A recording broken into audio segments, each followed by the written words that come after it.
السلام علیکم عزیز طلباء، آج ہم مصنفوں کے حالات زندگی پڑھیں گے۔ آج ہمارے ساتھ ٹاپک ہے نصوح اور سلیم کی گفتگو۔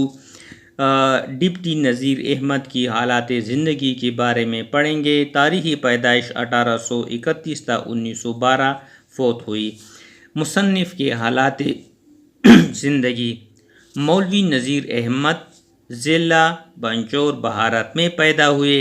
والد کا نام مولوی سعادت علی تھا۔ ابتدائی تعلیم کچھ مکتب اور کچھ والد سے حاصل کی۔ 15 برس کی عمر میں دہلی آ گئے۔ کچھ عرصہ ایک مسجد کے مکتب میں دینی تعلیم حاصل کی، جہاں گزر بسر کے لیے روٹیاں بھی جمع کیا کرتے تھے۔ پھر قابلیت کے بنا پر دہلی کالج میں داخلہ مل گیا۔ کالج میں ادب، عربی، فلسفہ اور ریاضی کی تعلیم حاصل کی۔ کالج میں ان کے ساتھ مولانا محمد حسین آزاد، مولوی ذکاء اللہ، منشی کریم الدین اور ماسٹر پیارے لال اشوف بھی پڑھتے تھے۔ 1854 میں گنجا ضلع گجرات میں مدرس کی حیثیت سے عملی زندگی کا آغاز کیا۔ بعد میں ترقی کر کے ڈپٹی انسپکٹر مدارس ہو گئے۔ قانون، انکم ٹیکس اور تعزیرات ہند کے اردو میں معیاری ترجمے کیے جو بہت مقبول ہوئے اور اس کے سلسلے میں تحصیل دار بنا دیے گئے۔ بعد میں ڈپٹی کلکٹر ہو گئے۔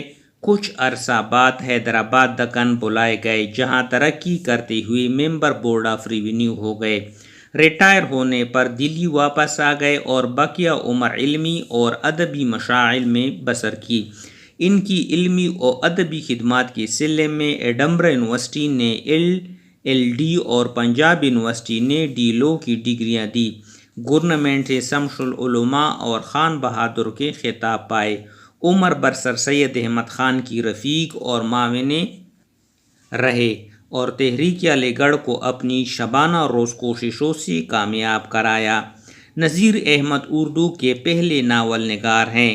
ان کا پہلا ناول مرات العروس ہے۔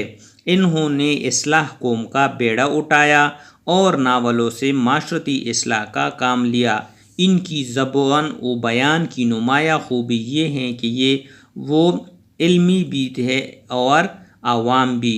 دوسرے لفظوں میں رواں، شائستہ اور سلیس ہیں۔ اس میں مقصدیت پائی جاتی ہے۔ کردار نگاری اور مکالمہ نگاری مولوی نذیر احمد کا خلاصہ ہے۔ خود بیان رنگ غالب ہے۔ جزیات نثر نگاری اور عربی فارسی الفاظ و محاورات نے ان کی تاثیر کو اور بھی با اثر بنا دیا ہے۔